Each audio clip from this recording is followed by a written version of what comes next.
Режисерот Јани Бојаджи, кој деновиве добива закани од поранешната ОНА, апелира македонските власти да запрат со обидот да ги контролираат идеите на уметниците. Човекот што доживува судбината на Макавеев, Менцел или Бродски, вели дека се плаши, но дека нема да запре со тоа што го работи. Премиерот и министерот за култура дадоа лиценца за моје убиство и тие се лично одговорни за мојот живот. Порачува во драматичната порака до јавноста дека заканите по неговиот живот од страна на УЧК се сериозни и дека токму врвот на владата со своето однесување придонел тој да се најде во таква ситуација. За него е нејасно како некој воопшто може да коментира филм без да го види. 75 годишен возрастен човек кој бил учесник во граѓанската војна во Грција, кој бил полковник во демократската армија и кој бил осуден на смрт и кој знае се за војувањето, ќе добие лекција за животот, исклучително хумана, од млад 25 годишен албанец Ариф.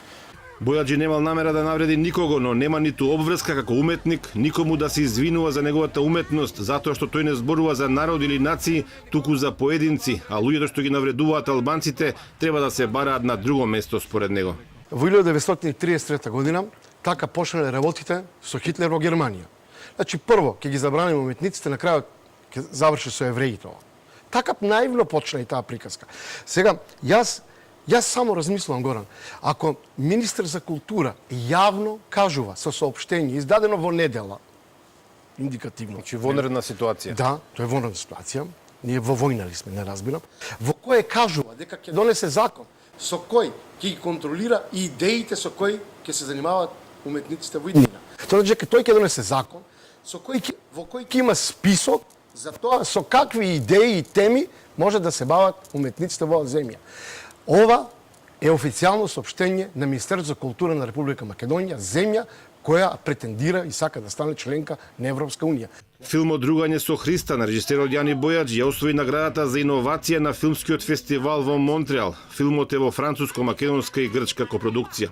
Министерот за култура Асаф Адеми претходно објави дека има забелешки за прикажувањето на војниците на ОНА во филмот како терористи и силувачи, што било оценето според гледање на видеотрейлерот.